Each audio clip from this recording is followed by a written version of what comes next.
So, what you're thinking is a podcast dedicated to empowering individuals to stand up against wrongdoing and champion ethical behavior through personal experiences and practical problem-solving techniques.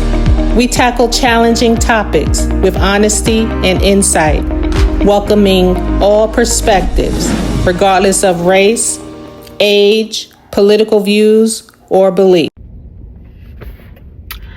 Yeah, I get it. Or I have observed. Or I'm thinking. I don't know what word to give you to chop it up. Like rip a new asshole out of it. But the thing is, I think that over time, Americans or people living in America or different people have identified frustrations with different groups, and those that we put in boxes, those that accept to be in boxes, those that live in boxes, those that are just put in boxes. And so what I'm trying to say is that I have a couple of things to say, and I'm just so over hearing people talk about cutting off family members, friends, just because they voted differently. If someone asks me who I voted for, just so they can judge me or decide to cut me out of their life. So my answer would be, before they even come up with that, why not just ask me something really personal, like what soap I used in the shower, or I can turn around and say, you got holes in your drawers today, or so if you're that eager to judge, save us both the trouble and move along. Scoot, just go along now. I'm not interested in your fear-driven, no solutions attitude. So after saying that, I typed something in, and here's what I typed in. I said, so I observed some things in the past few years that have gotten out of control, which I feel like it has now been taken in the hands of extremists, which is unfortunately horrible. For example, I have witnessed on many occasions where people say, you are going to learn my native language, which is Spanish, because it's taken over the whole world. And things like, I'm gay, so I can turn your kids out to be the same way. Another one would be, my religion is the best, so you will be an outcast if you don't listen to me, what the conversation is about. Having so much, and another one is having so much fraud in the government, the money problems, the people, blah, blah, blah, blah, blah. So, and I asked to name a couple that I'm missing here. So saying this to say, I can understand why groups of people may be upset, but it seems to me like the extremists rather take drastic measures rather than creative ways to come together with solutions. So it says, you've highlighted a real concern when social, cultural, or political differences become grounds for extreme, exclusionary, or hostile behavior. It can erode trust and make collaboration difficult. The examples you gave, insistence on language dominance, aggressive behaviors, or claims of superiority based on identity, are all symptoms of deeper division that, if unchecked, can fuel extremism and social fragmentation. So other common examples they gave besides the ones I just gave are that are commonly surface when extremism, intolerance, or polarization take hold. Political polarization and intolerance, increasingly, people may refuse to engage with or even demonize those with different political views. sometimes justifying harassment or even violence against opponents. The storming of the U.S. Capitol on January 6, 2021 is a stark example of political extremism leading to violence. Online hate, misinformation, social media amplifies extreme views, including hate speech, conspiracy theories, and calls to action against perceived enemies. This contributed to attacks such as the Pittsburgh synagogue shooting and the New Zealand mosque attack, both of which were fueled by online radicalization and hate. The next one would be racial or ethnic supremacy. Groups may claim inherent superiority based on race or ethnicity,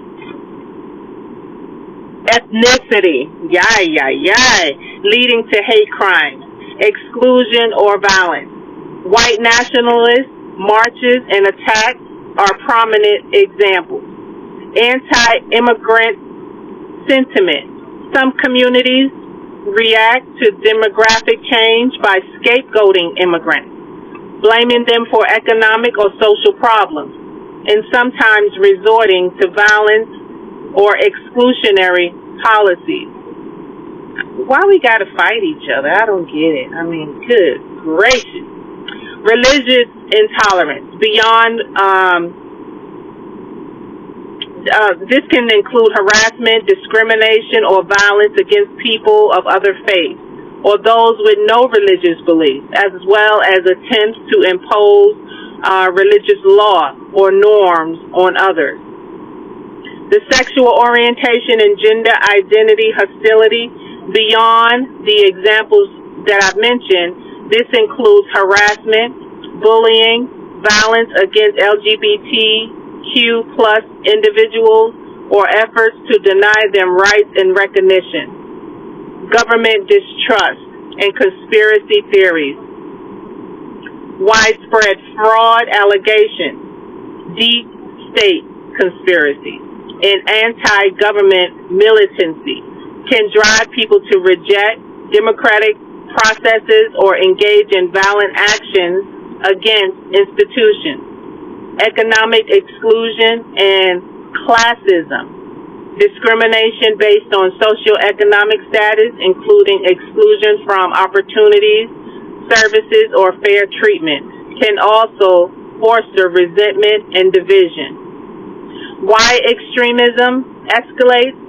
Research shows that extremism often grows from perceived threats, whether to cultural status or security. When people feel their way of life or identity is under attack, they may seek simple black and white solutions and become more susceptible to extreme views or actions. This is not limited to any one group or ideology.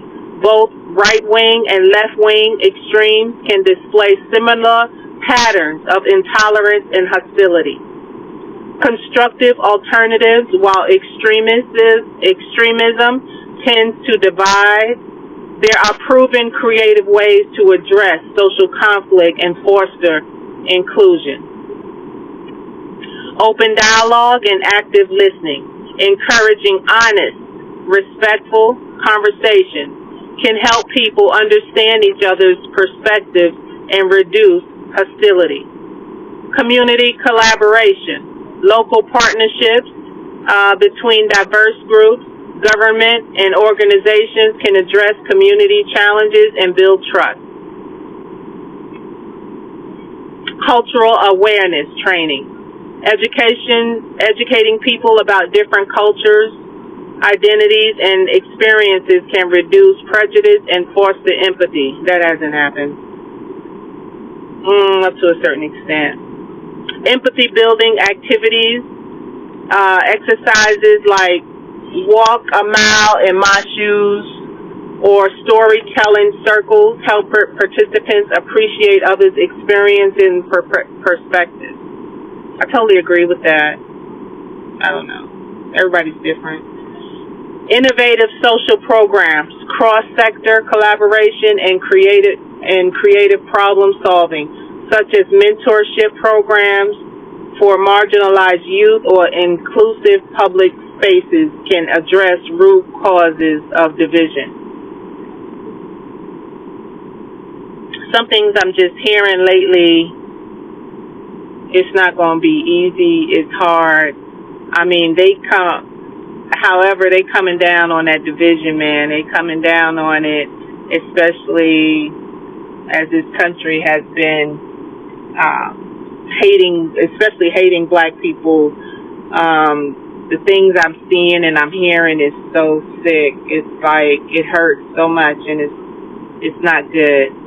But I'm trying to find ways to think and do and be that are totally different. It ain't easy. Pimping ain't easy. Oh, and I left out another one. I understand, as I am a black woman, but the thing is, just like the Spanish, when they're saying you're gonna learn my native language and you're gonna be forced to, depending on certain jobs. It has happened. It does happen. And the same thing with black. Black this, black that. You're gonna respect and understand black. To beat somebody upside the head with a Bible, to beat somebody upside the head with your blackness, to beat somebody upside the head with your religion, to beat somebody upside the head with your view on a political party, if you're not, presenting the news with facts, like independent media, to beat somebody upside the head about your sexual preference and turning people out, but to beat somebody upside the head with whatever your view is, because someone don't look like you, walk like you, talk like you, act like you, think like you. Now, when the extremists get a hold of it and they get tired of it,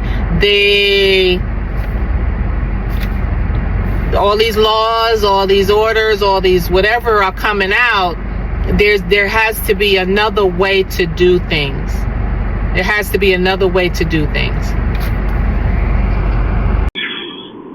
So it's understandable why people become frustrated or fearful in the face of extremism and exclusion.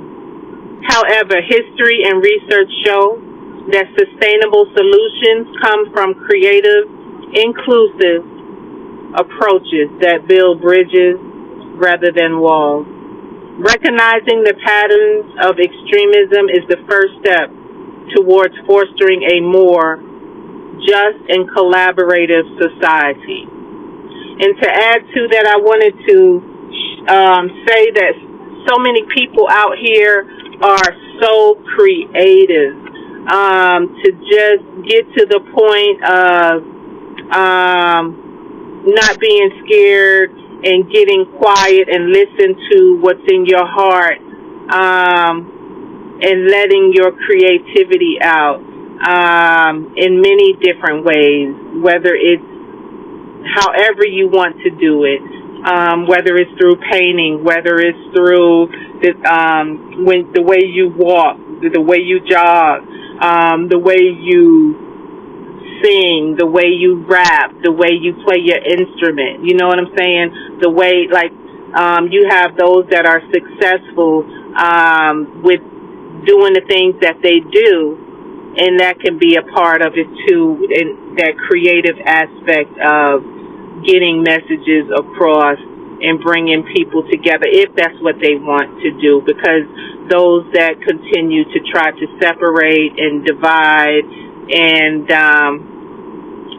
continue with what has been going on for many years with the hate, they're going to continue that. We can't stop that. Nobody, not we, but I believe, and I know for a fact, and I have learned from experts that we cannot change people. that's on them to change, and that's a they problem. It's not nobody else's problem, but they problem. And if they choose not to, that's their problem. But we can continue to learn about bad behaviors, how to protect ourselves so we can get out of these behaviors quickly, how to speak up when we feel comfortable to speak up, how to reject a lot of this mess and insidious injustices when we can, if we want to. But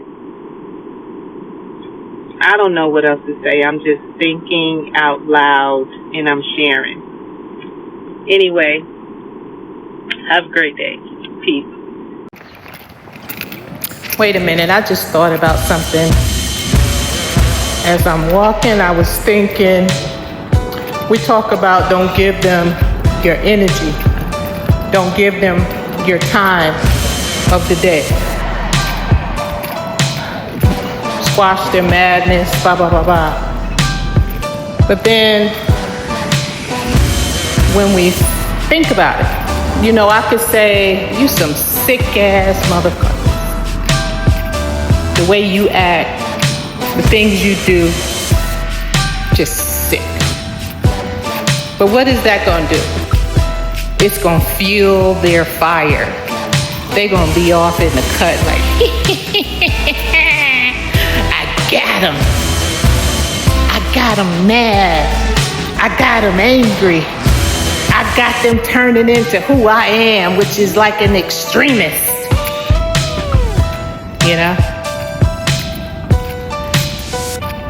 That was just a quick thought.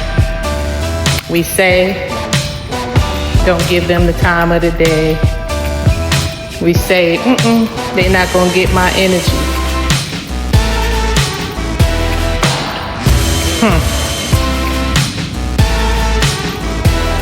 Different ways to do things.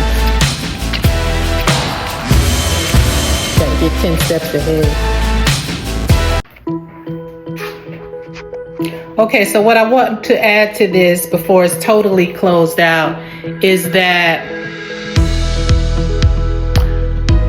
I'm not saying be nice to everybody, be kind to everybody, be who you want to be to people.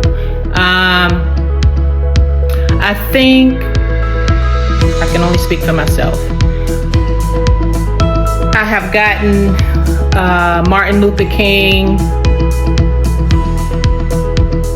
Malcolm X, some others mixed up. And they say, turn the other cheek and be kind. But me, I'm going to go against that. Me personally, whether it's all a case-by-case basis, is having balance. Balance is the biggie, biggie, biggie. Balance, balance, balance, case by case. Because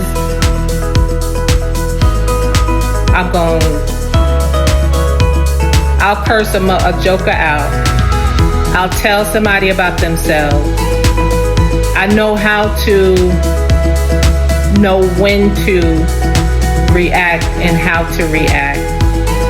Like, you're not going to walk all over me because you think I need to silence myself, humble myself, stick my head in certain scriptures so that I won't rip you a new asshole if you fuck with me, things of that nature.